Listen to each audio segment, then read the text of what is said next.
ya kutibu ni tofauti. Huko kwenye PID si nitafundisha sana. Nataka leo ni concentrate kwenye maeneo maungo mawili. Hapa kwenye uke na hapo kwenye shingo ya kizazi. Ni vitu gani viko hapo? Ni infection gani zinazotusumbua na namna gani tuzitibu? Vizuri, mgawanye mwanamama katika makundi matatu. Kundi la kwanza kabla hajabalee, kundi la pili kwenye balee mpaka anapofika kipindi kile cha ukomo, na kundi la tatu ni kundi la ukomo mpaka mwisho huku. Sasa haya, kundi la kwanza ambalo ni kabla hajabalee tunaita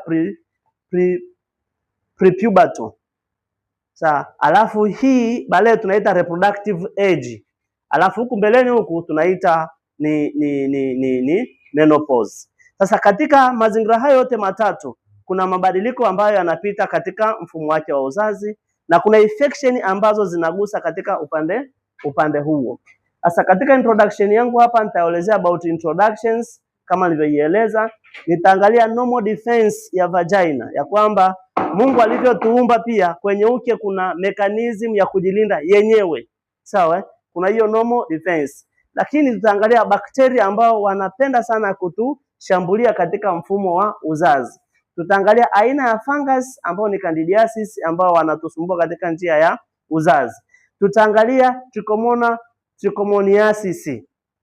Sawa? Hawa ni kama ni protozoa wanaotusumbua. Lakini hapo ni upande wa mfuko wa upande wa mji wa uke tu peke yake. Tukipanda juu ya uke kidogo tutakutana na kiungo kinachoitwa shingo ya kizazi. Hiyo shingo ya kizazi ndio tutaiongelea kitu kinaitwa cervicitis. Kuna kitu gani? Yaani maambukizi yameshatoka kwenye uke yameenda mpaka kwenye shingo ya kizazi.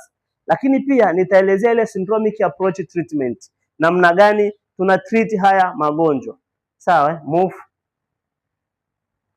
Katika classification ya kuangalia genital infections, kuna infections ambazo zinatokea only kwenye vagina, tunaita vaginitis.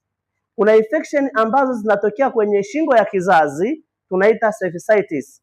Lakini baada ya shingo ya kizazi ujue tuna mji wa mimba, alafu baada ya mji wa mimba tuna zile tubes ambazo ni fallopian tubes, lakini nje ya fallopian tubes kuna ovary na pouch of Douglas. Sasa infection ambayo itatokea ndani ya mji wa uzazi na kuendelea huko juu tunaita ni pelvic inflammatory disease.